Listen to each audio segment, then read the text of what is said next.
I was so excited to get my shipment from Last Bottle Wines in the mail the other day, full of incredible red wines, all from Napa Valley. I love wine tasting, so having this to my door couldn't be happier. Also, couldn't be more excited that today's episode is brought to you by Last Bottle Wines. If you don't know already, they're a Napa-based online wine shop with a twist. They offer just one handpicked wine per day until it sells out, and they're always at incredible prices. We're talking 30 to 70% off retail. And the best part is that there's no subscriptions, no fees, and no minimum purchase. And I could not be more excited to bring this offer right now because they're having a marathon sale, which is coming up March 28th and 29th. Even better, we're offering Dateable listeners 10% off your first order with code DATEABLE. So if you are a wine lover like me, this is a great time to join. And did I mention that shipping is 100% free? So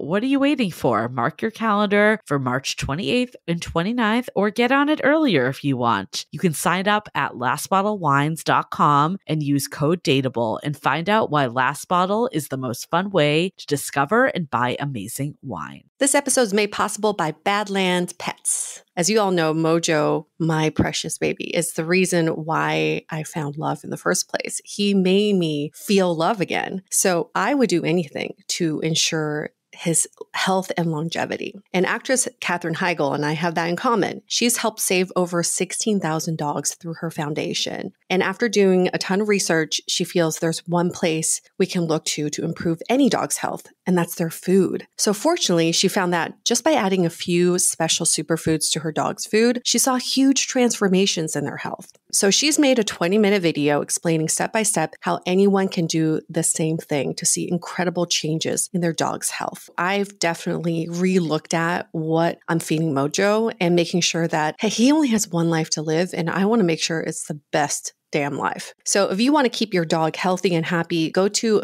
badlandsfood.com/dateable and watch Catherine's video right now. Again, that's badlandsfood.com/dateable.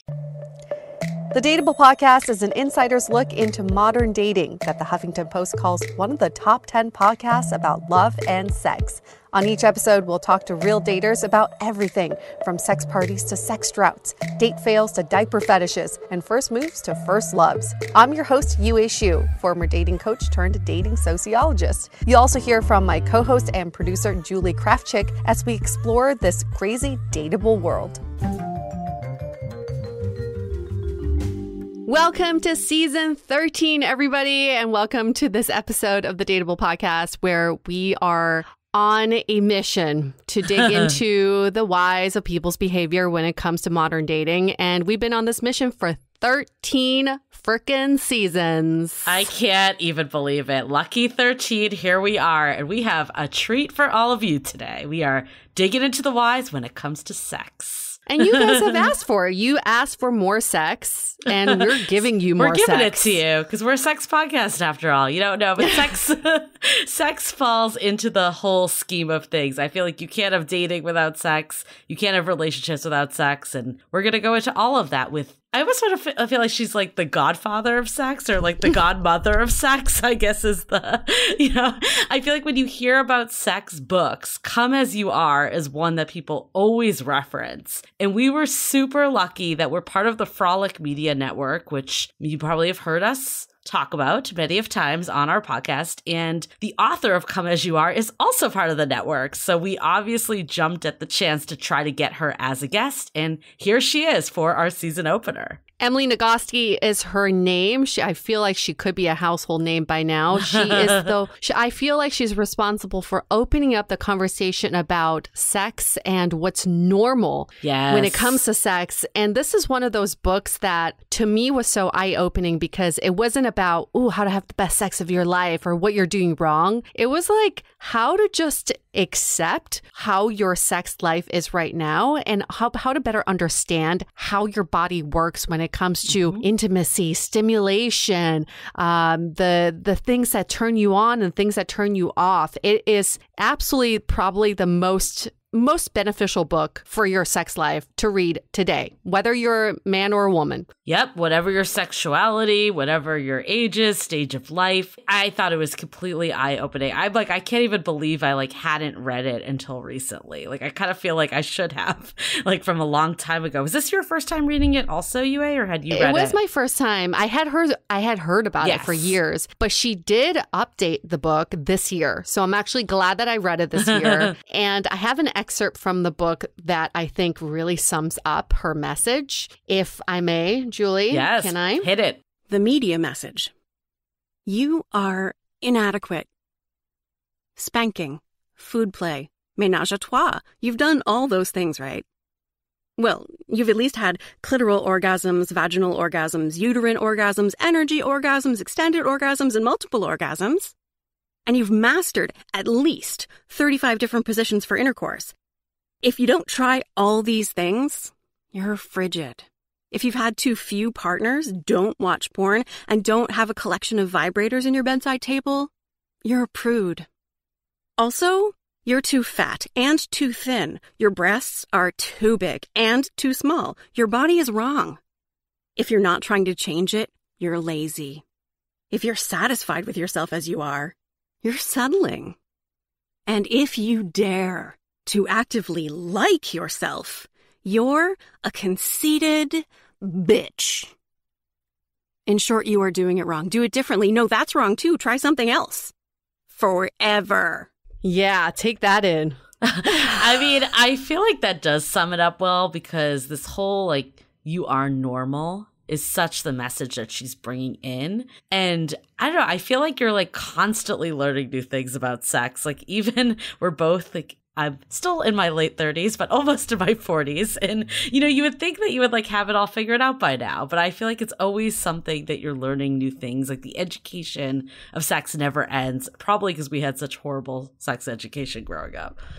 Sex education is such a misnomer, because I learned nothing about sex. I only learned about contraception and I only learned about diseases and STIs. Yeah, it's all fair tactics. I was having a conversation with a guy friend, and he was saying how one of the topics that no one ever talks about is how women's vaginas are all different. How in society everyone's always talking about dick size all the time, width and girth and length and all the stuff, but no one ever talks about vaginas being different. And I feel like what Emily is saying here too, and we talk about in the episode, is there is no normal. I think everyone thinks that if they're not doing something a certain way, that something's wrong per se. And I think with the quote you said, the media message of what sex is and what we learned in sex education, that kind of drills home normal. And she's basically saying throw that all away. Yeah, I think one of my major learnings, and even being in my 40s now, is this idea of frequency. Yeah. I used to judge my sex life on how often I was having sex. And I realized that's not a really great gauge for your sex life, because it's sort of quantity over quality. You could be having a lot of bad sex. That does not mean you're having a great sex life. And I used to judge my partners based on that. And I would get scared. 3 months into a relationship, does your sex die down a little bit? Are you having less sex? But ultimately, it all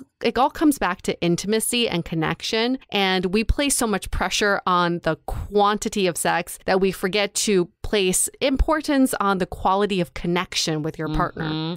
That is so true. And I mean, we go into it all in this episode, but I think one of the things that stuck out for me the most is over time how things change too. And I haven't been in a 5+ year relationship before, or a 20-year relationship, having kids, all the stuff that does, or just going through stress. We talk a lot about stress and how does that impact your sex life. And I think this really opened my eyes up that, if things kind of can go in waves, it doesn't mean that there's something necessarily wrong with the relationship. And we've heard before, people are oh, sex sex is a barometer for how the relationship is doing.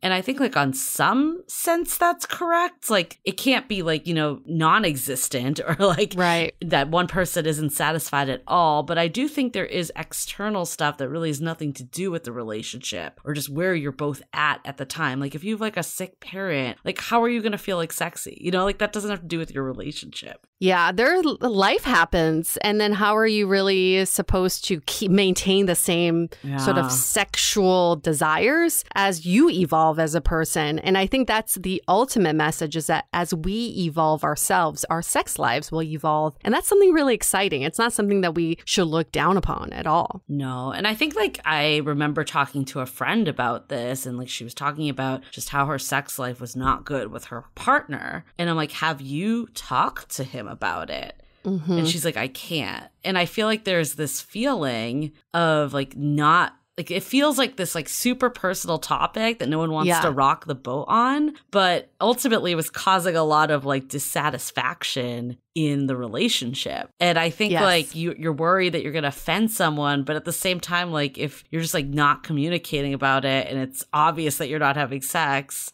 like that's not good either. You know, like people aren't just going to be like, oh, we haven't had sex in 6 months. Everything's great. You know, like there's unspoken stuff there too. Remember that woman I met years ago after an event, and she told me she hadn't had sex with her boyfriend for like over 4 years? Yeah. And she said they're very close, but that's just one topic they can't talk about. And I was just floored. For 4 years, you're not having sex with each other and you can't talk about it. Right. That's like beyond sex. That's something else. That's a deeper issue there. Totally. But like, why are we so afraid to talk about it? So afraid. And I think I think we go into this, and I mean, there are times that sex isn't going to line up in a relationship. And I think that's really hard. And I personally haven't been there enough to give super solid advice on it, but I can only imagine that is so challenging. Like if you're just not on the same page as your partner when it comes to sex, like if everything else is great in the relationship, and that's like the one area that isn't. And I'm really glad we had this conversation with Emily, because I feel like the way I might have approached that topic was like the counter of what she did. So I thought it was really helpful to hear about that from an expert. And I'm sure many of you, like if you're going through this now, you've gone through it in the past, or even if your sex life is fantastic with your partner, I think for me personally, being aware of it is really good to get ahead of it. So if things do happen, you're like, okay, I know some ways that I could handle this. And know that your sex life is going to be different than other people's. So we cannot be keeping up with the Joneses when it comes to sex lives. I feel like in the past, I would talk to friends about it and they'd be like, oh my God, my boyfriend and I are having sex like five days a week. And it would put so much pressure on me. Or they're like, oh, we've been having a lot of public sex. And I'm like, oh my God, now I got to find like a public area to have sex in just so I can feel like I'm also a little sexy kitten. But that's not the way to evaluate your own, because you're the only person, you and your partner are the only ones in your relationship or in your sexual coupling, and other people can't judge it, and you can't judge other people's either. They're totally. Also and that's why like the whole size thing, I mean, for men, and now we're talking about for women also, or people who identify as women. And I think it like ultimately doesn't matter. It's like as long as it's working for you, it's all about like the fit together, I think. Yes. And that's very much related to our question, Julie, unless if you have anything else, I can go into the question. No, let's do it. Let's get those questions. We love sex questions when they come in.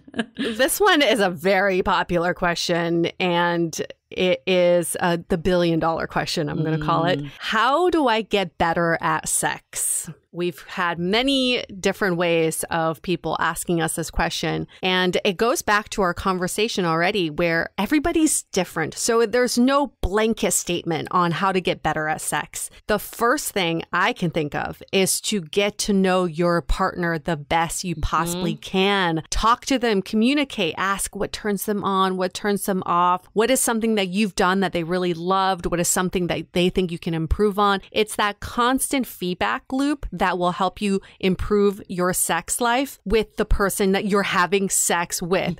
Julie and I sitting here cannot tell you how to have the best sex of your life, but we can tell you how to have really good sex with us. I think, though, that also a piece of it is that, like, kind of what you were just saying of you feel this pressure to be like the sex kitten, right? And like to do performative and to try all the positions and do all this. I personally think it comes down to enthusiasm and, you know, just having fun at the end of the day. Like, that's what makes good sex, when both partners are just really freaking excited to be there and present. I think, like, and I mean, we'll go into all of it, but it's like if one person is not in the mood or in that place and the other is, that's when there's a lot of tension. I think when we can find those times when both people are like, you know, ready to go, do this and having a good time. I think like even inviting laughter into the bedroom, like things that like you would never see in the movies. I feel like anything you see in the movies, throw out and, you know, please. Like especially Sex Life, that TV show, like it was like the most unrealistic portrayal of sex I've ever seen in my life. Especially during COVID. Yes. I cannot watch some of those scenes knowing COVID's out there. Like, wait, sanitize. Like the train track ones, are you looking to die? Like, I'm sorry. Yeah. Like, what?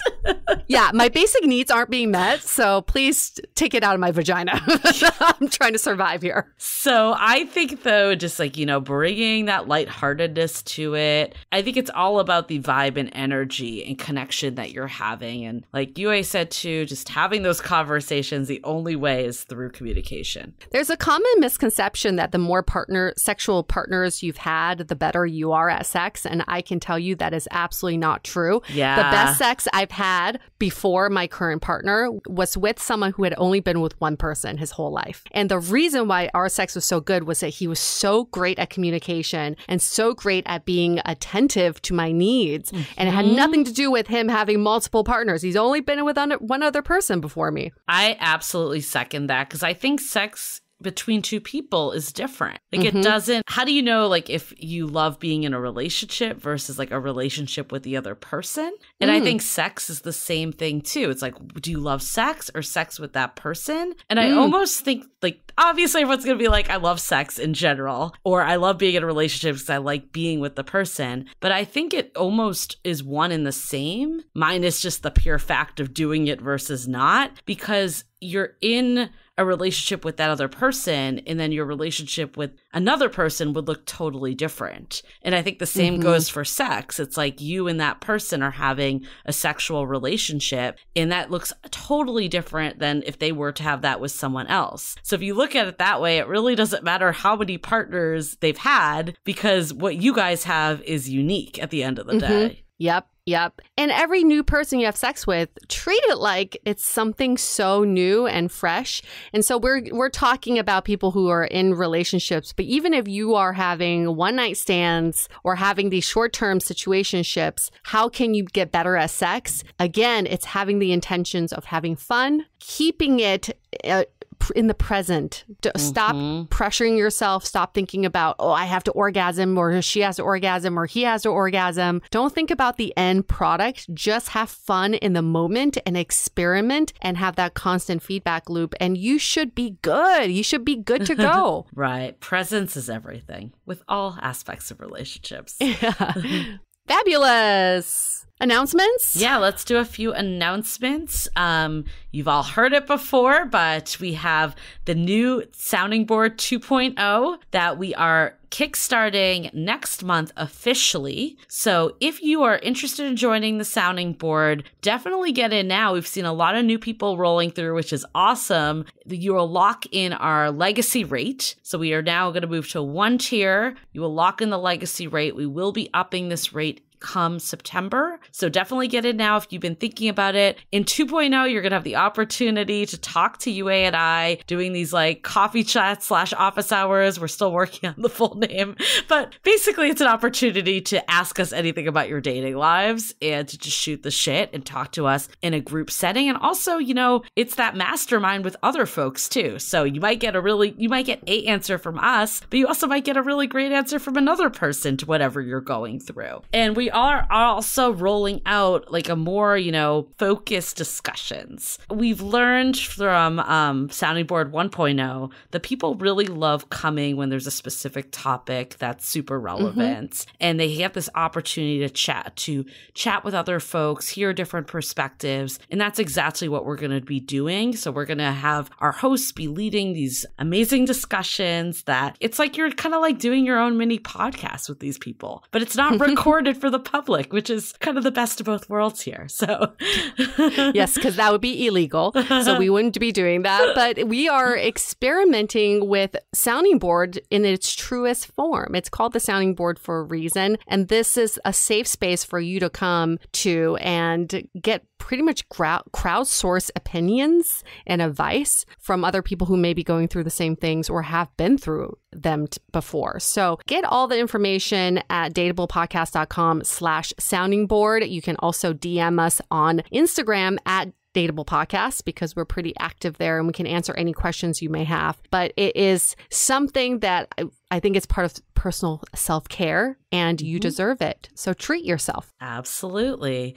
And then, of course, follow us on Instagram at Dateable Podcast. That is our other active social channel, especially with season 13 rolling out. We're going to have great clips from some of our guests, some teasers of what's to come. And of course, there was this one quote that we put up this week that I feel like got so much fucking love. Yes. Oh my God. People were like sharing this left and right. I've never seen anything we put up get this many shares. It was basically, I'll read it. It was me. I don't want to go on this date. Also me, but maybe he's the one. Narrator, he wasn't the one. He wasn't the one. That was a better narrator voice. The one is right around the corner. I know. If only we could have voices following us around, narrating our lives. Exactly. How fascinating would that be? Exactly. But I think, it will give you, your daily inspiration, your daily laugh, whatever you want to take away from it.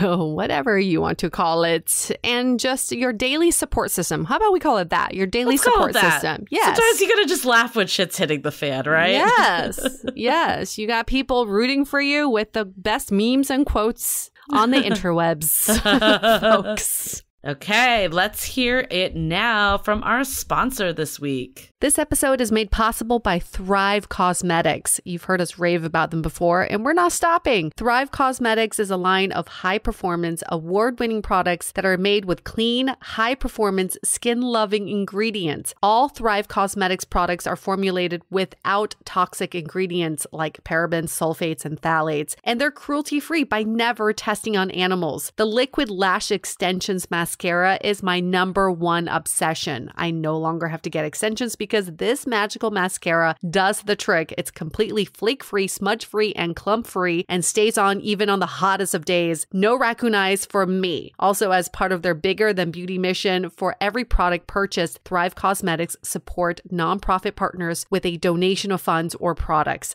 I am truly inspired by how this is a beauty brand that goes beyond skin deep. You're going to love them as much as we do. Visit thrivecosmetics.com/dateable for 15% off your first order. This is an exclusive offer you can only get here. That's Thrive, CAUSE, medics.com/DATEABLE for 15% off your first order. Again, thrivecosmetics.com/DATEABLE.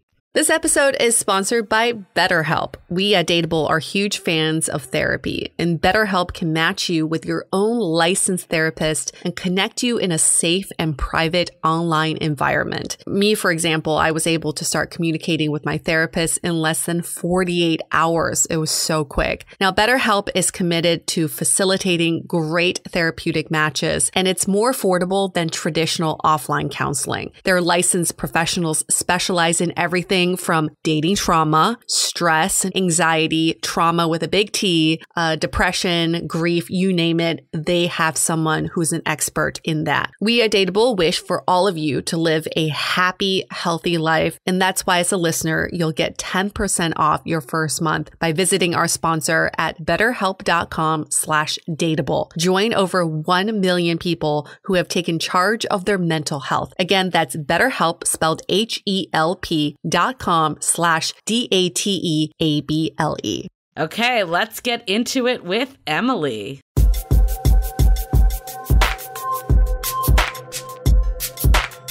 Emily Nagoski. You've heard her name over and over again. I've had so many friends recommend your book to me, Come As You Are, and also your other book, Burnout, that you wrote with your sister, also another fabulous book. We are so incredibly honored to have you with us today. For anybody who doesn't know who Emily Nagoski is, she's in her 40s. She currently lives in Massachusetts. She's been there for 12 years. Originally from Delaware, she is married, and she's the author of the book, Come As You Are, The Surprising New Signs That Will Transform Your Sex Life. Hi, Emily. Hello. And there she is. We're so excited to have you, Emily. I feel like your book is just kind of like a rite of passage. And you said the first version was released in 2015. Is that correct? Right. Yep. And then you updated again for 2021. What were some of the changes in the 2021 version? Some of it is detailed stuff, making sure the science was still as up to date as it could possibly be. The science matters a lot to me, having it be as evidence-based as possible. But some of it was pretty large-scale shift. So maybe the largest change was to the desire chapter 7. So the core idea in that chapter is that most of us, by the time we get to adulthood, we have this story in our head of how sexual desire is supposed to work. And that narrative is something like spontaneous desire, where you're just like walking down the street and you suddenly, out of the blue, all of a sudden are just like, oh, I would like to have some sex. How about? And you go to your partner like, I would like to have the sex. How about that? And that's spontaneous desire. It appears in anticipation of pleasure, essentially. Yes, that is a normal, healthy way to experience sexual desire. Absolutely. Nothing wrong with that. And there's also another normal, healthy way to experience desire, which is responsive desire, where instead of it just like trucking down the street and you like it suddenly just occurs to you, oh, sex was a good idea. You might be like just like sitting on the couch, flipping through Netflix, you haven't chosen something to watch, and your certain special someone is sitting next to you and starts just like touching you in a really lovely way. And that sensation goes up to your brain and is like, so this is happening. And your brain's like, that's really nice. And then like a little bit more keeps happening and that sensation goes up to your brain and the sensation's like, so this is happening. What do you think? And your brain's like, yeah, that's really nice. And maybe you turn towards your partner and you start like doing some kissing on them. And then your brain says, so this sensation is happening. What do you think? And your whole self is like, you know what? How about this sexy time? How about we get some sex? How about that? It emerges. How about we do it? Let's do the dirty.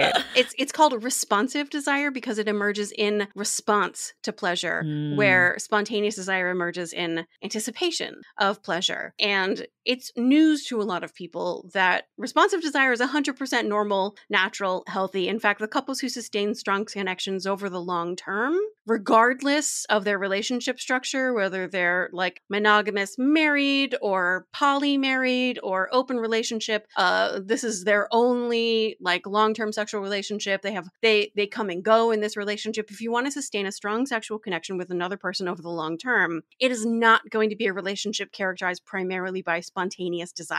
That is not what the research shows. The research is unambiguous that couples who sustain a long-term sexual connection with each other, primarily that relationship is characterized by responsive desire.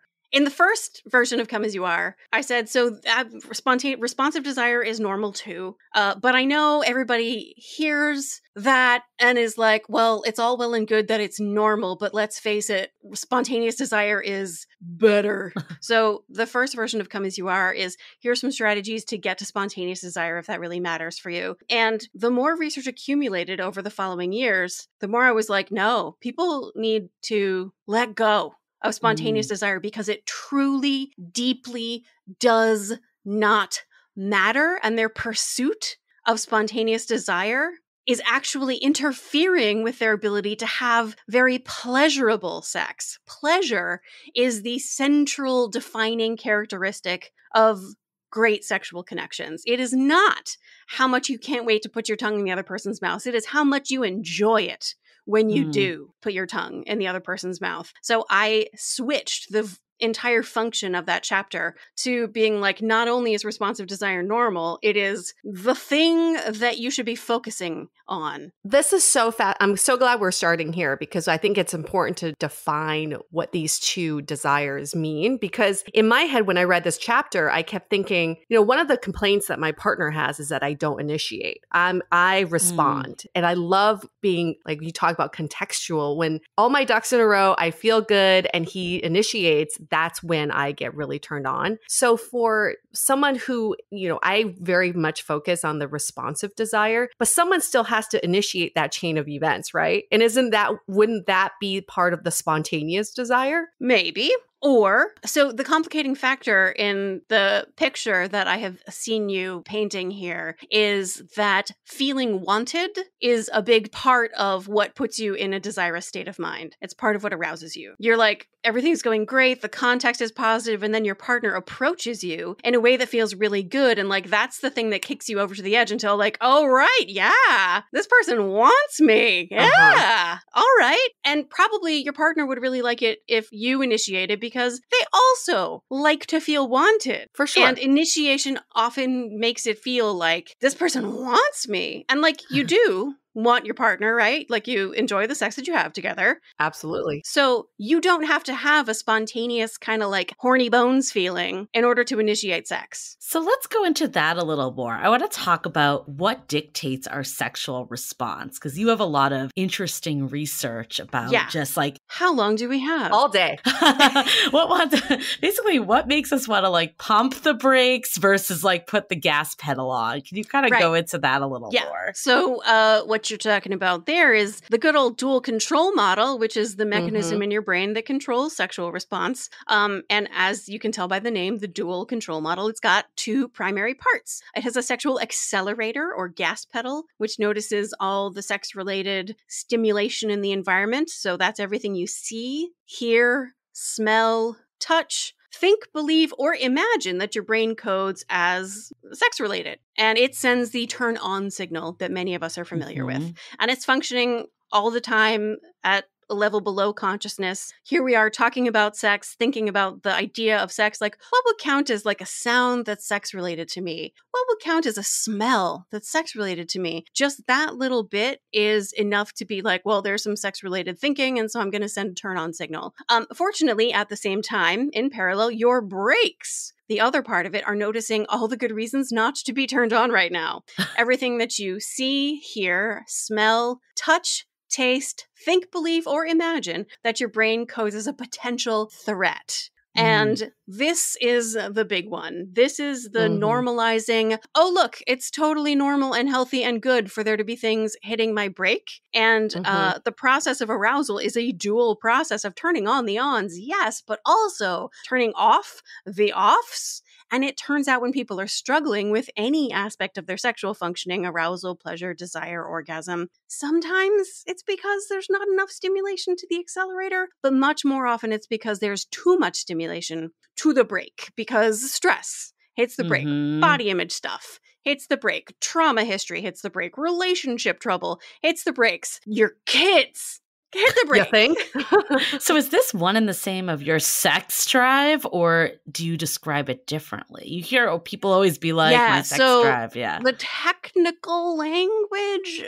would say that sex is not a drive, because a drive is a biological mechanism in an organism's body that is like an alarm, like a flashing red light and a wooga klaxon sound, that there's some problem that needs to get solved. And there's an uncomfortable internal experience that pushes the animal out into the world to go solve that problem. Hunger is a drive. Thirst is a drive. Sleep is a drive. Thermoregulation. If you do not meet these needs, awooga, there's a problem, fix it. If you don't meet these needs, what happens? Eventually, you will literally die. You can literally die of sleep deprivation. You can literally die of loneliness, right? Love, connection is a biological drive. Sex is not one of those. Nobody has ever died because they couldn't get laid. They may think they might. They may feel uncomfortable. Feeling uncomfortable or frustrated is not the same as suffering tissue damage. And the fact that you have been told this before, the fact that you say jokingly people feel like they might, is actually super important. So if sex is not a drive, what is it then? How do we categorize it? Let me, I'm realistic. I know we're not going to live in a world where we all say that sex is an incentive motivation system. Sex drive is so much easier to say. Everybody, but if we can understand that we're using it in a sort of like layperson term, a casual, not literal kind of way, if we can recognize that we're using the term sex drive, what we actually mean is a sexual incentive motivation system that is not analogous to hunger, but rather to curiosity, exploration, play. All of these things are equally innate to us. The difference is just that we don't die if we don't get it. And our desire to explore, to read new books, to play new games, to watch new movies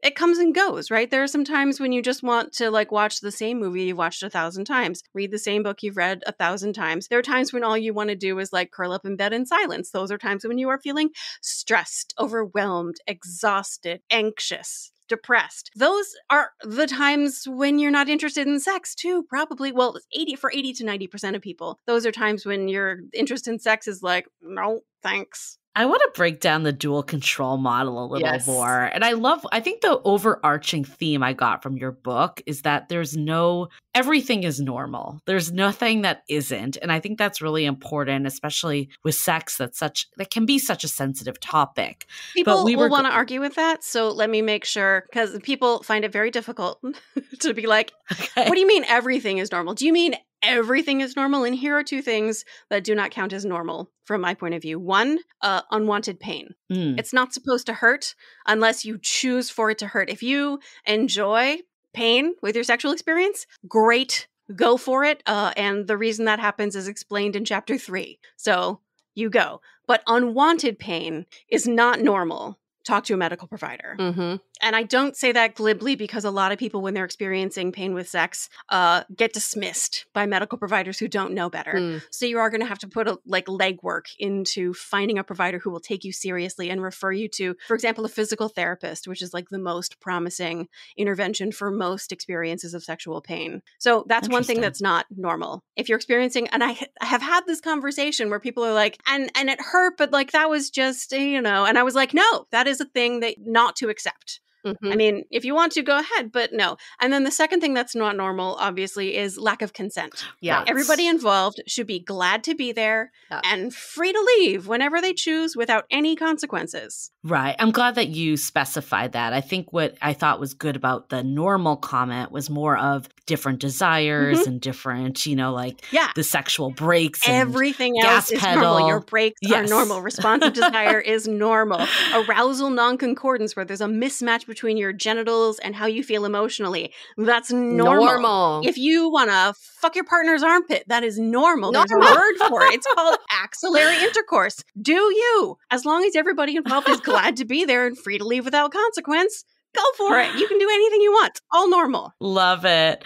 I think what was really fun, though, in your book is there was a quiz about the sexual excitation system, the SE, and the sexual inhibition system, SI. And you were saying the most common was to kind of be in the middle for both. Yep. You and I took the quiz, which was super fun. I actually scored super high in the sexual excitation and low in the sexual inhibition. Okay. Julie's like turned on right now. There's nothing apparently, but you were more in the middle. I was definitely in the for middle. both. And I think what was so groundbreaking for me in this chapter, Emily, and I'm so grateful for you for telling us this, is a lot of times we focus on the SE and not so much the SI, and they are separate things. So when we don't have sex for a while with our partner, we think we're missing the stimulation, we're missing the excitation. So we focus so much of our time on buying lingerie and going out in public and trying to have sex in public. When the SI, I'm actually more sensitive in that area. I have more breaks than I do excitation. So I have to work on eliminating more of the breaks for me to really get aroused. Interesting. And then I wanted to ask you, Emily, how do you think it differs for men and women? When you look at the research, it does, like, if you had to guess which group, men or women, had overall more sensitive accelerators. Probably men. Yep. Yeah. And who has the more sensitive brakes? As a population, if you average together the brake sensitivity of 100 women and the brake sensitivity of 100 men, the average score of the women is going to be higher. There is an enormous range of variability, as just the two of you represent. People vary tremendously, and all of that variation is normal. There's nothing dysfunctional about any of it. It does mean that there's different pronenesses, but why do men score higher on average on exciters and lower on inhibitors? Is it innate? The only way we would know if it was like biologically innate is if we tested it in like 1 hour old infant humans. And I don't see anyone getting like human IRB approval for like Not yet. studying that. Right. This research. Like, what's the ethical? Yeah, that's so. I guess it could be innate, but it is probably because of the cultural messages with which a human being is raised from the moment of their birth, based on like the shape of the genitals between their legs, that makes the adults around them go, "It's a boy" or "It's a girl." You get totally different messages. Actually, was told the story of a woman who read "Come As You Are" and then watched her adult grown-up brother changing his baby daughter's diaper. And when she was all clean and ready to go, he reaches to get the diaper, and when he turns back, little baby daughter is touching her own genitals. And dad goes, don't touch that. And like, you have to wonder, how would he have responded if his baby had a penis instead? Oh, yeah. Be like, go for it. Keep going. Yeah, like, haha. Or if she had been touching any other body part, like, don't we love it when babies touch, like, find their feet? Did you find your feet? Oh, you got the cutest little feet. So she's not going to this baby's not going to remember that moment of her dad scolding her for touching her own body, but it will accumulate with countless other moments that she also will not remember. Right. So that by the time she gets to adolescence and adulthood, there's going to be this dark place in her brain where her genitals should be, because she's been taught over years of virtually silent messages that that part of her body does not belong to her, and it's a source of shame and disgust. So would you say then still that the majority of people, like from your research, fall in the middle of both? Or yeah. Okay, so that's still like, regardless of your sexual preference, regardless of your gender, sex, like all of that, it's kind of even distribution on the bell curve. Yeah. There have been multiple studies with many, many different populations, and it just over and over again, it turns out it has the same sort of distribution as any personality trait, where like most people are heaped up in the middle, and then there's a few people out on the edges. But the people who are out on the edges are not abnormal. They're just atypical. And it does result in different proneses. So if you have a particular, like, for example, if you have a really sensitive accelerator, especially if it's in combination with a not particularly sensitive brake, that sounds like it can be really fun. And in the right context, it absolutely can be. But these are also the folks who might be most at risk for using sex as a strategy to manage stress, depression, anxiety, loneliness, repress rage. We've all got it. Or engage in compulsive sexual behavior or sexual risk-taking. In the wrong context, it can actually increase risk. Yeah, I wonder though, because I scored high and low, but it's some of its context, because I'm with someone. All of it is context. Yeah, I was gonna say, like, I don't know if I would have if I wasn't with the current partner I'm with right this minute. Yeah. I was gonna ask, how often does that change? It's like introversion, extroversion. Like, you have a personality, a proneness, a temperament. So I'm like a real strong introvert. But even I phase into times of like wanting to spend more time with people and feeling more energized and less drained by time with people, depending on the context and the situation. It's gonna vary the way you'll respond to those questions. There'll be a sort of like a proneness that you'll notice, that you tend to have a more or less sensitive gas pedal compared to your partner or other people. But where it falls precisely is going to vary depending on the context. Yeah. And so should we take the quiz at different points in our life, depending on context? Don't stress.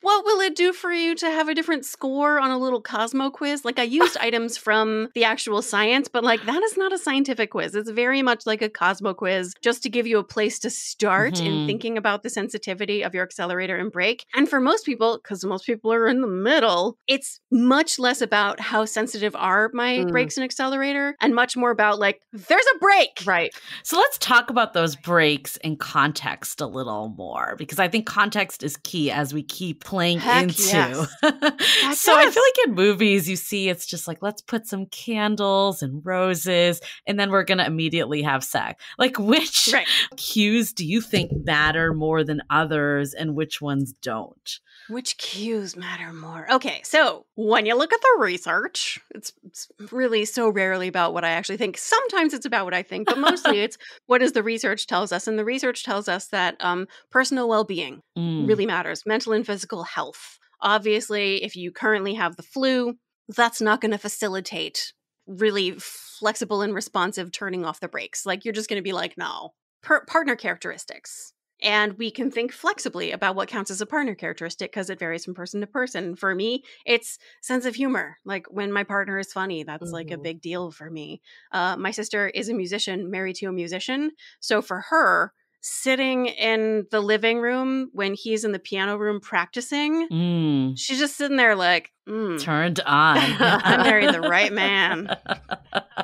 Right. And that's not a thing for me, but it is a thing for her. So partner characteristics writ large. Sometimes it might be, even though, parenting is not a sexy behavior, if you have kids and you're watching your co-parent with your kids, you can just be like, damn, I'm with the right person. I made a good choice here. Or like doing whatever their job is and they're really good at it and you just love seeing them be extraordinary at whatever their thing is.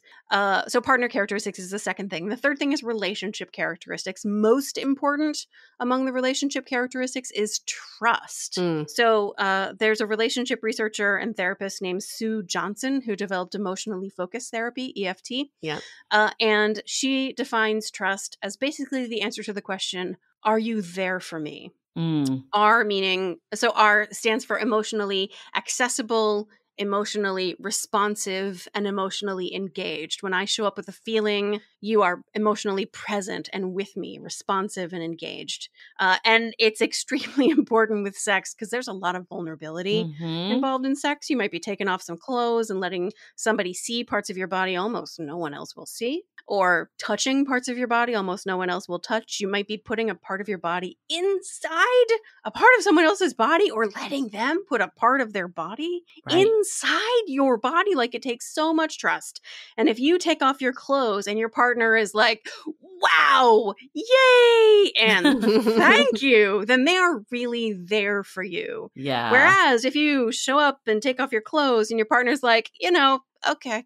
Right. I mean, I could see that having a huge impact on that. I would probably score totally different if I took that quiz with that. Yeah, that's a partner who's not there for you. And that's like a key relationship factor. I love the example you gave in your book with someone when they asked her partner, why do you want to have sex? Why do you like having sex with me? And her partner answered, because you're beautiful. And I really love this example because it wasn't about treating her like a piece of meat because you're hot or I like your body. He's just saying baseline, you're beautiful. I'm just so attracted to you. And to me, that's also something that is an SE for me to hear, something, these words of affirmation. Yeah. So in that real story, it's grounded in like a true story. And it was specifically about someone who was feeling very self-conscious about the changes that had happened to her body after having a child. Like, so much happens to your body. And it's not just that there are like visible physical changes. It's that like the way your body experiences sensations changes. The meaning of your various body parts changes. And she was really struggling with learning how to love this body.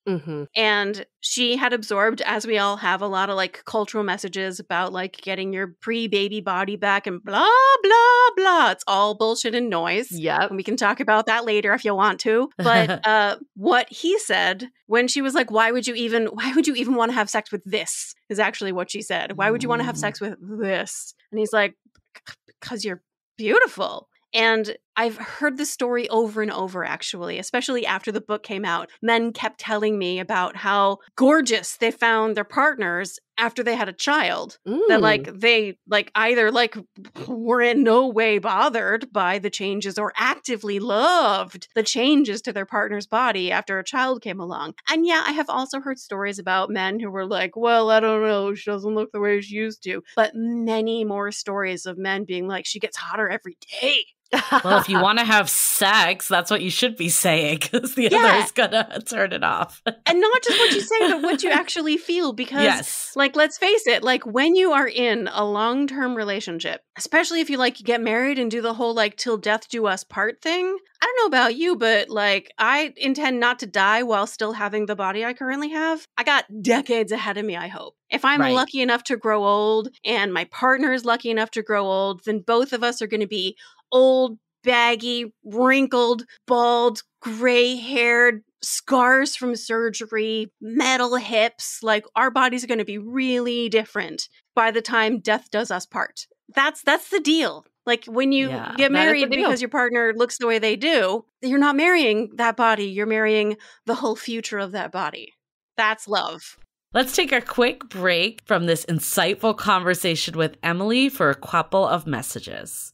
This episode is made possible by Lugz. Amidst the golden age of the 90s, Lugz found its footing as a leader within the footwear and fashion space. Priding itself on quality materials and supreme comfort, the brand never wavered with the passing of trends. Whether you remember the brand's early appeal within the hip-hop culture or the countless celebrity endorsements, one thing remains the same: Lugz's distinctive style. Julie and I both have a few different styles of Lugz shoes, ranging from their iconic boots to their canvas sneakers. Even though they're so different in style, one thing remains the same: they're all so comfortable and light. I love my flirt high zip boots that I can wear with cute summer dresses, and my canvas sneakers go so perfectly with my jeans and t-shirts. Fun, comfortable, everyday wear, realistically priced and affordable. So go treat yourself. You can never have too many pairs of Lugz. Exclusively for our beautiful listeners, get 30% off full price items now by going to lugz.com and entering the code DATEABLE. Again, that's LUGZ.com and entering the code DATEABLE for 30% off full price items.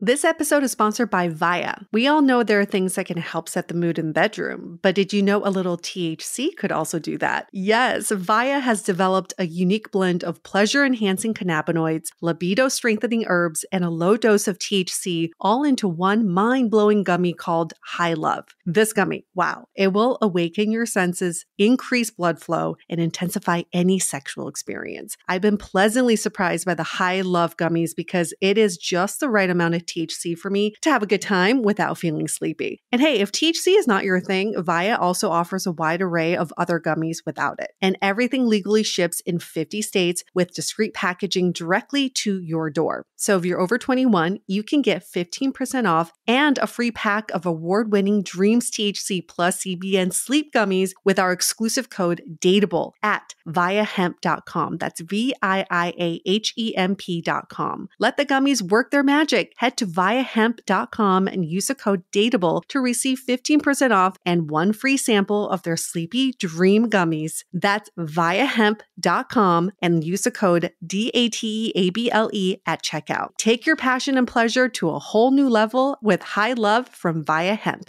As you know, I recently left my corporate job and I've been in total recovery mode, all about self-care. One of my new routines is the nighttime shower before bed. There's just something about washing away the day and that reflection that's been super helpful for me. I've been using one of our partners, Osea's Mega Moisture Duo. This combo body oil and body lotion are so freaking incredible. It literally feels like I'm at a spa. I realized that the secret is seaweed and other skin level ingredients that are normally reserved for face products. And that's why I was so excited when Osea became one of our partners. And, you know, we're so grateful for partners like this because one, they keep the show going, but they're also super good for all of our listeners and for our own well-being. So if you want to have that nighttime bliss like I am doing, you can get 10% off your first order site-wide with code DATEABLE at oseamalibu.com. You'll get free samples with every order and free shipping on orders over over $60. So head to OSEAMalibu.com and use the code DATEABLE for 10% off. Let us know which products you end up going with. Share them in social. Super excited to see what you end up choosing. Living with ADHD can be a challenge, and dating with ADHD is definitely a challenge, we've heard many of you say. But finding the right care and proper tools needed to succeed can be life-changing. Done is an online ADHD care platform that can get you all the resources you need to help manage your ADHD. Online visits, refills, and a 24/7 care team made for you.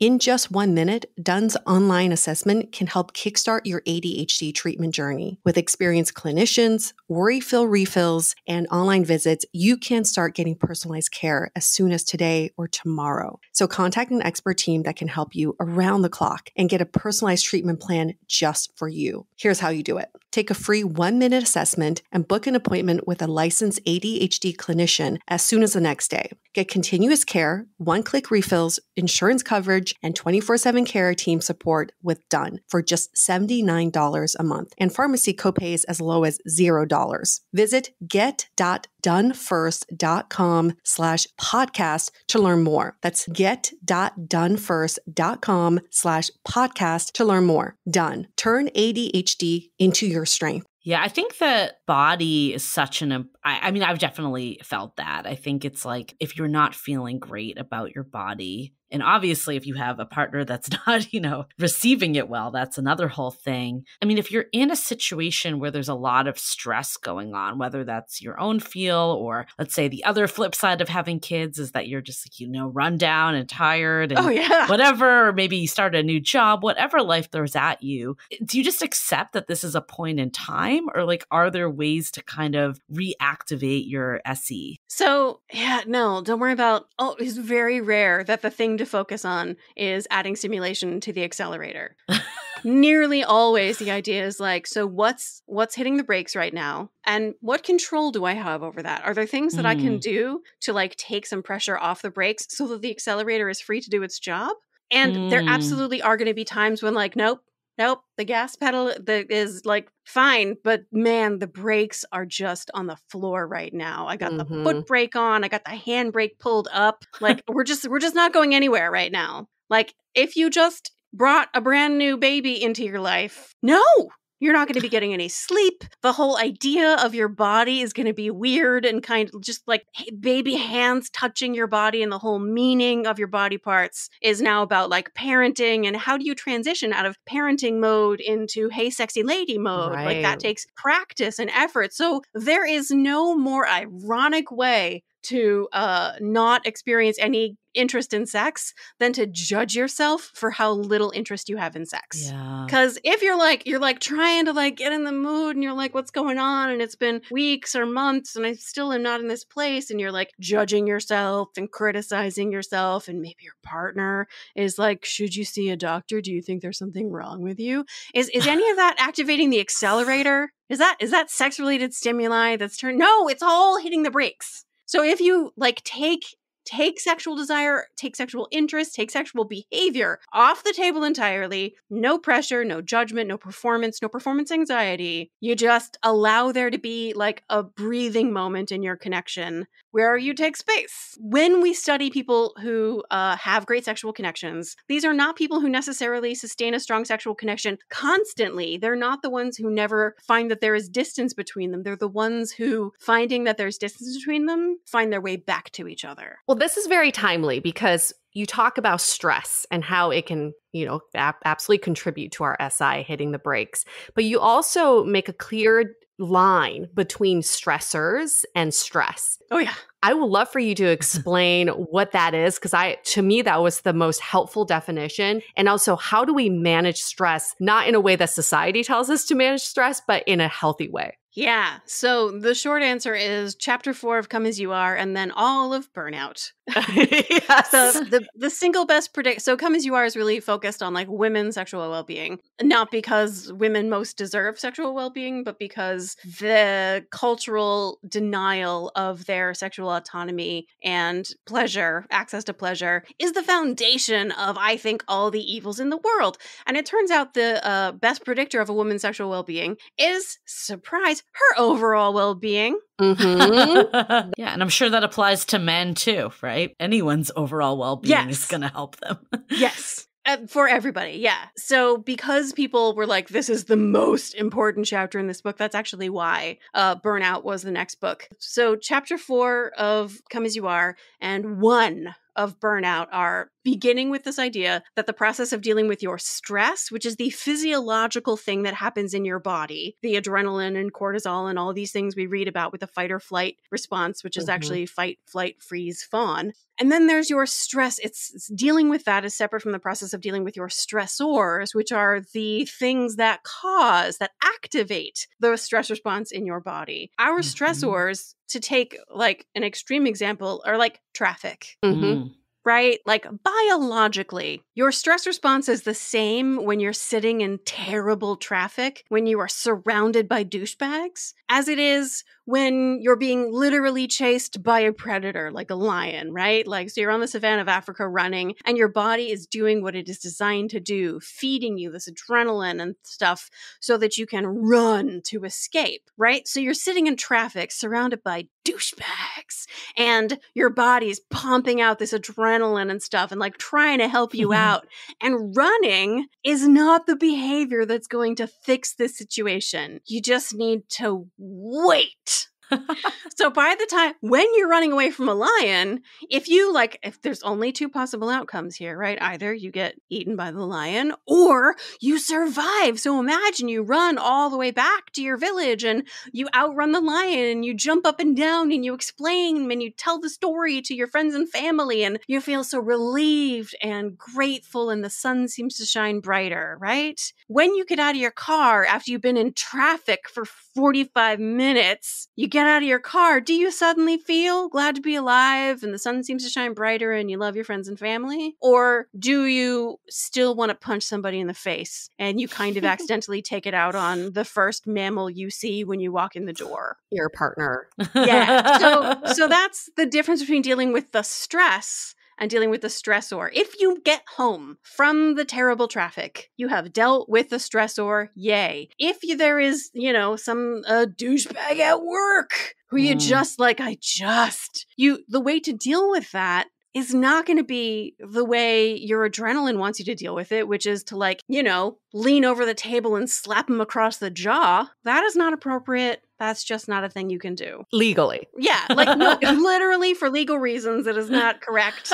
That is not the socially appropriate thing to do. The socially appropriate thing to do is to have a rational conversation, maybe mediated. You are a grown-up who manages your feelings. You put the pause button on your stress response. You hold on to it until you are in an appropriate place. And then, separate from dealing with the stressor, you deal with the stress itself, which is you can deal with physical activity. You can deal with it with a big old cry. I love that one. Belly laugh, another great one. Creative self-expression, using your imagination. Just sit in your office with your eyes closed and imagine that you are Godzilla and you are stomping all over the douchebag's office and destroying all their crap and you're allowed to do anything you want in your imagination, right? So how this comes back, and let me know if I'm filling this incorrectly, is stress is going to put the brakes on. For most people, yeah. Yes. So any ways that we can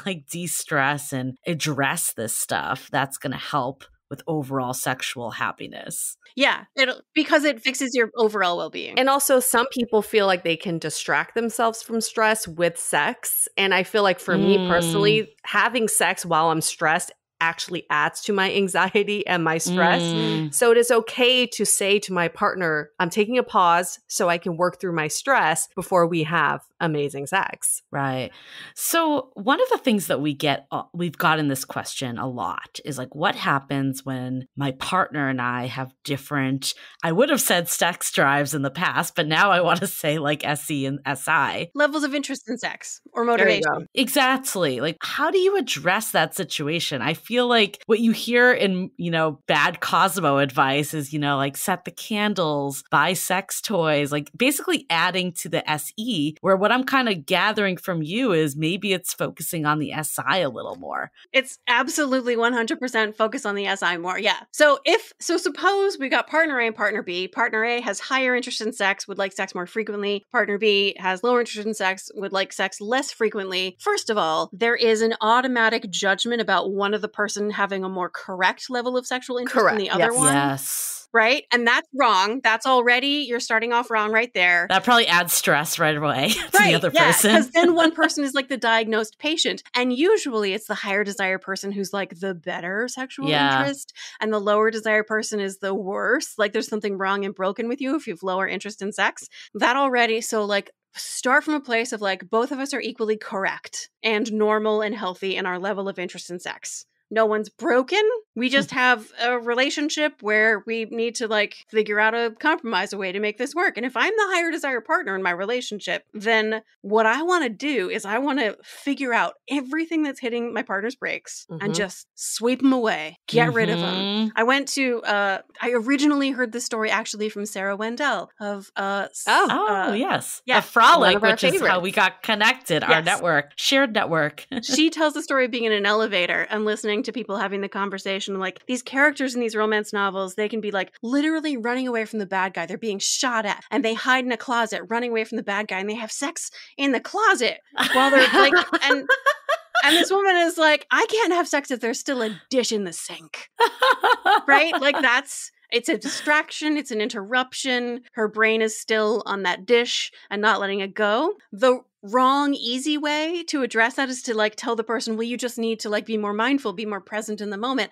Let go of the dish and turn your attention to the pleasurable things happening in the here and now. But what if I, as the higher desire partner in relationship with that person, heard my partner say, I'm sorry, I'm just like, my brain is really stuck on that last coffee cup.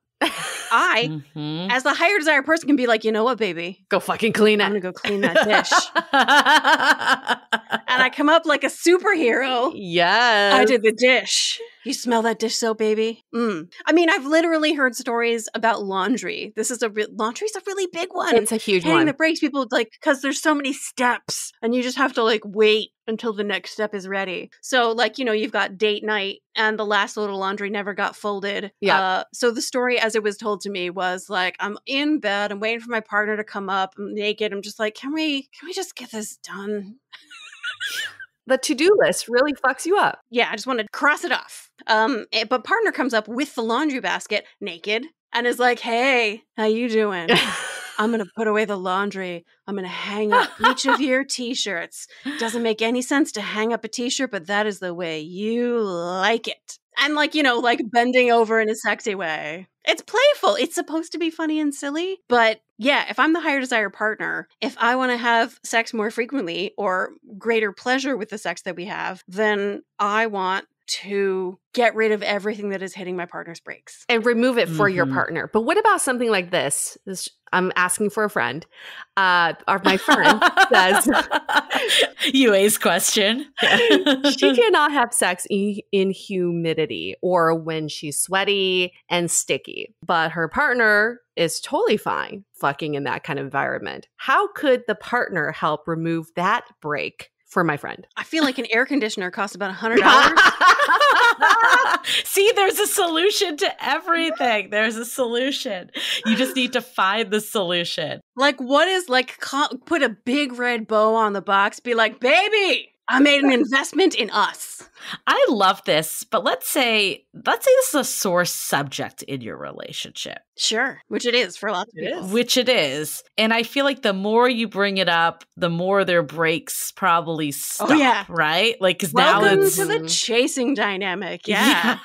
Because I've never been in this situation, but I'm only like imagining if someone was like, why don't you want to have sex? Why don't you want to have sex? That's going to make me more nervous to have sex. How do you have these conversations in a way that you can understand what their breaks are. So it becomes a solution rather than just having this circular convo or, pulling out all the exciters that aren't doing anything, just adding pressure. So how do I ask my partner for, how do I talk to my partner about question? Ultimate answer is, well, you just talk about it. You just do it. And again, it's not about like, how do I physically go and do it? It's what are the things that are standing in my way? What am I afraid could possibly happen? I generally answer this question with 2 dad jokes.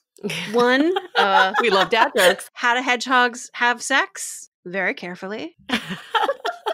And then this is a 1930s, 40s guy arrives, a musician. He arrives in New York City. He says to his cab driver, "Hey, fella, how do you get to Carnegie Hall?" And the cab driver looks at him and goes, "Practice, practice, practice."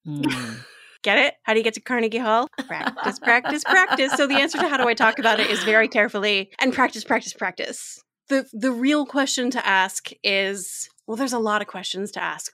And what I've found is that one of the most useful things that I can do in a short amount of time is to instruct people what the good questions are. Because it's not, how do I want sex more? The question is, what is it that I want when I want sex? What is it that I don't want when I don't want sex? What is it that I like when I like sex? What is it that I don't like when I don't like sex? For both people to answer these questions, to be able to talk about it, because it's not just that you like the pleasure and you don't just want orgasm, because you can do that by yourself.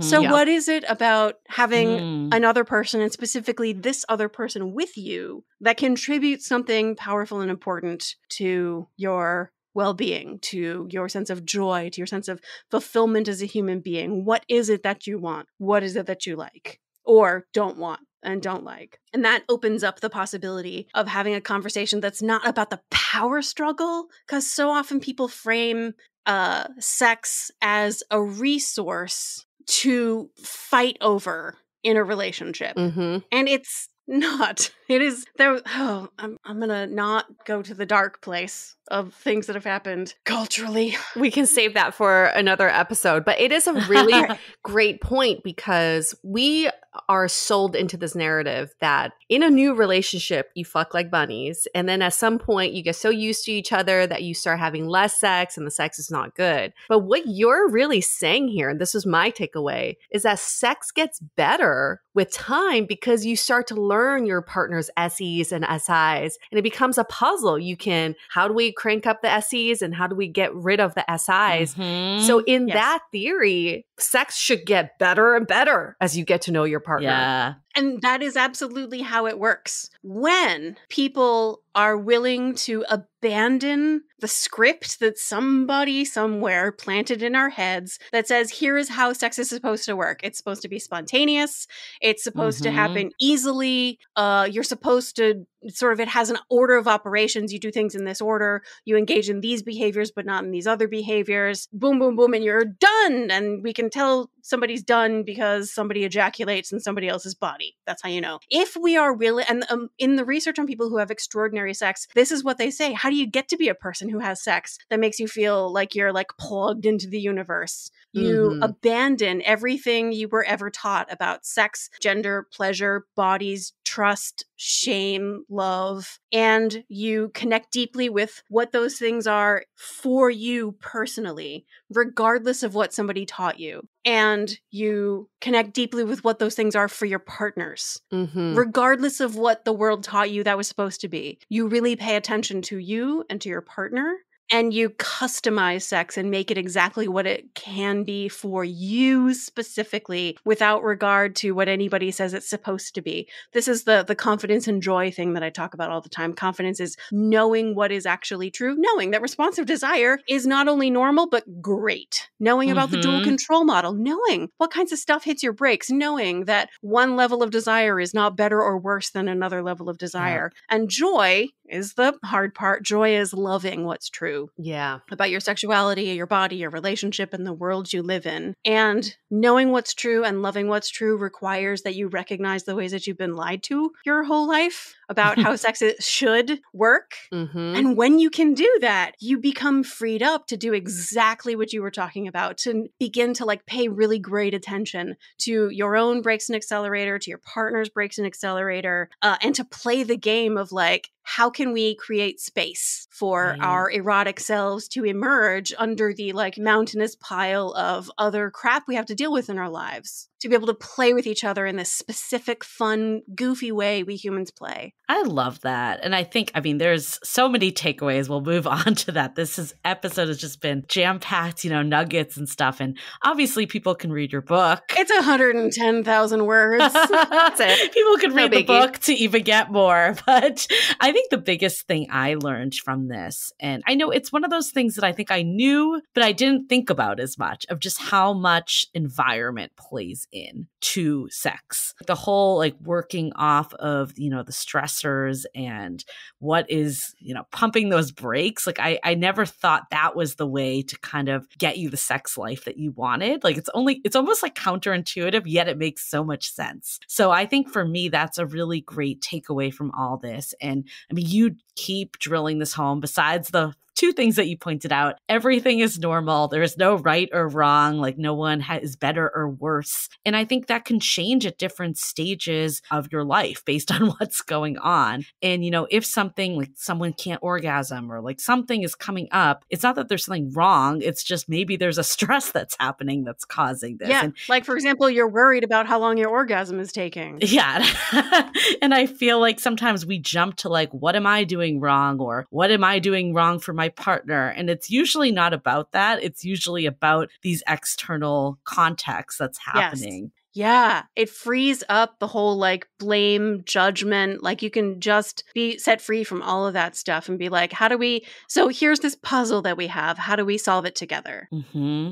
Yeah, and not being afraid to communicate. I think sex is the one area that a lot of people are afraid to communicate because it feels so personal. It feels so high stakes, right? Like we really don't want to hurt our partner's feelings and make them feel judged or criticized in any way. And we're all so tender, and like it feels like the least little criticism could just like devastate them. Yes. If I have any like concrete tip about communication, stay as positive as you possibly can. Make your partner feel like a superhero. I love how we do XYZ. I want our sex life to be the best sex I've ever had with anybody ever. Yeah. And let's talk about how we can create that together. I love that. And I think just the words of affirmation actually do play so much into it. I think what you were saying too, of just being with the partner characteristics, how much that impacts. Trust. And I definitely can see that. Appreciation, gratitude, all the like self-help buzzwords. I know I say things like gratitude and affirmation, and I'm like, oh, please, but no, but really. They're so good. It is. It's so true. Yeah. And usually if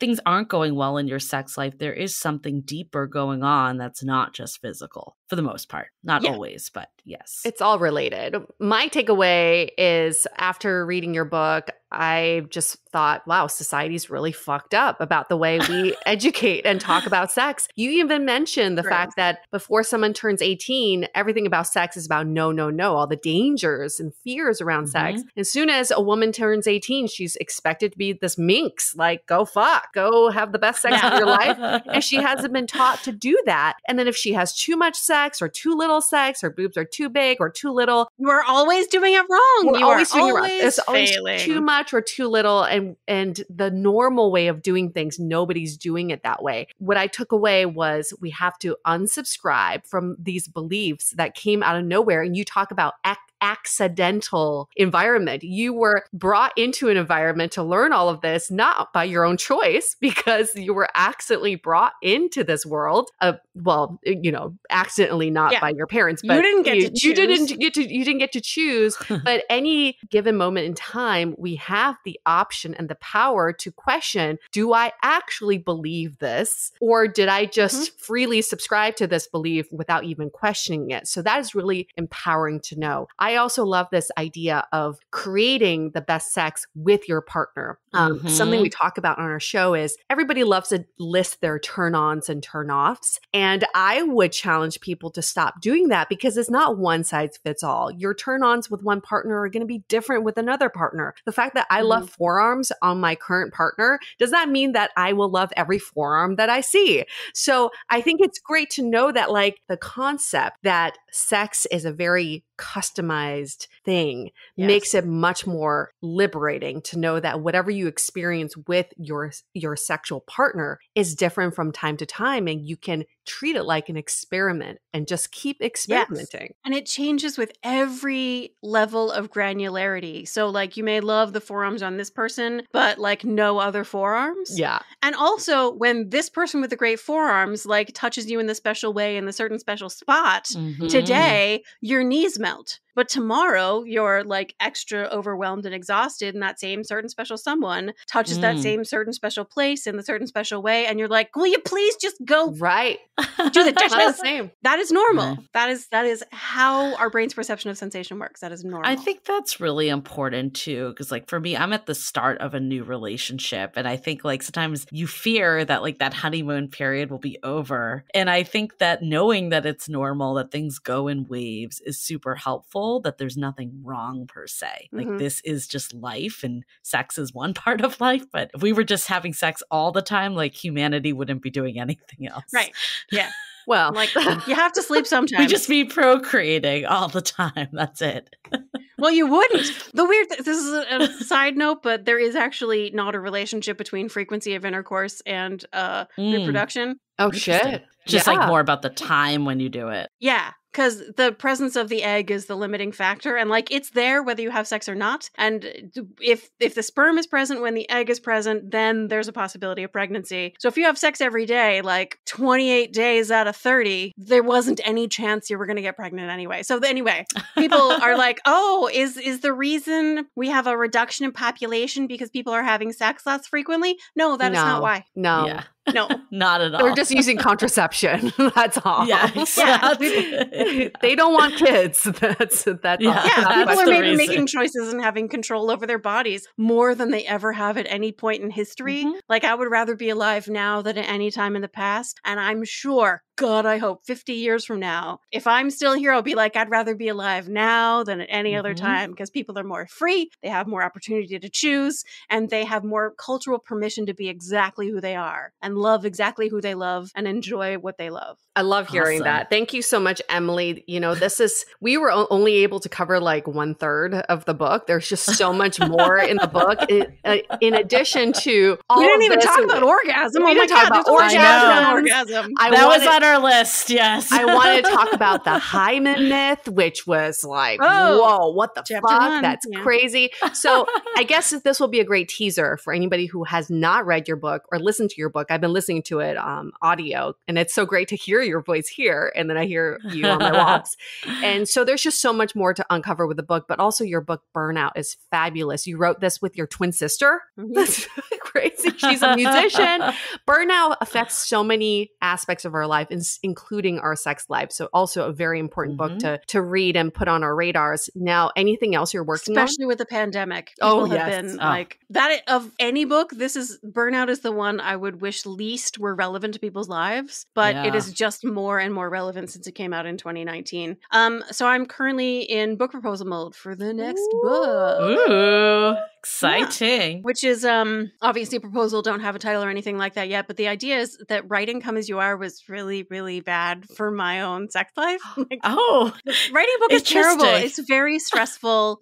And so even though I'm like thinking and talking about sex all day, every day, I'm so stressed that I have no interest in actually having any sex for like months at a time, nothing. And so the book is about what I needed to know as a sexpert to be able to find my way back to my own sexuality and my connection with my partner, who is like the greatest human on the face of the earth, and I admire and adore him. And he deserved more from me, I felt, but my beating myself up was not helping. So it's how I fixed it. We are definitely going to have you back on the show to talk about that. That is so fascinating. That is living proof that everything is normal. Yeah, literally. Like if I can experience it, anyone can experience it. But if I can fix it, anyone can fix it. That is so hopeful for people. It's true. When can we expect that book to come out? No pressure. 2023. She's like, my stressors are going up. I'm literally just writing the proposal right now. And I also, it's like a million projects and I don't know. Okay, all right. Go have sex first. My agent also just had twin babies. And when your agent has twin babies, like, yay! And also like, she gets all the time she needs to do things. So like we're going very gradually in the process because her babies matter more than my book does. There you go. That kind of works. Rightfully so. So is there any other ways, like any websites or any other ways that people can learn more about you? I'm of social media mostly on Instagram these days. And mostly for fun. Nagoski. E-N as in noodle. A-G-O-S-K-I. Awesome. We'll also link it in our show notes.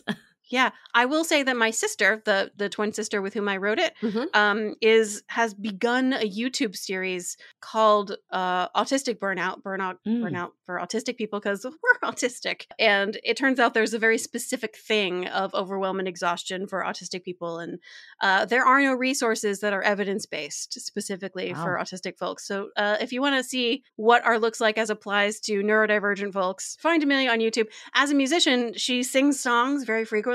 She's the much more entertaining twin of the two of us. So what is her YouTube so people can find it? It is Autistic Burnout. Oh, that's what it's called? Amelia NP is the username. Amelia Nagoski P. Amelia NP. And it's her like side project that she started for the pandemic because she realized there's a lot of demand for information about autistic burnout and none of it is evidence-based. And we've got a book that's written by two autistic ladies. Awesome. Well, I'm sure that will come very much in handy for many people. So thank you for sharing all the ways that people can get in touch with you. Thank you for just changing sex education for us finally. After do that? So much time of growing up false information. Thank you so much for finally just disrupting what we've been learning and being like, hold up.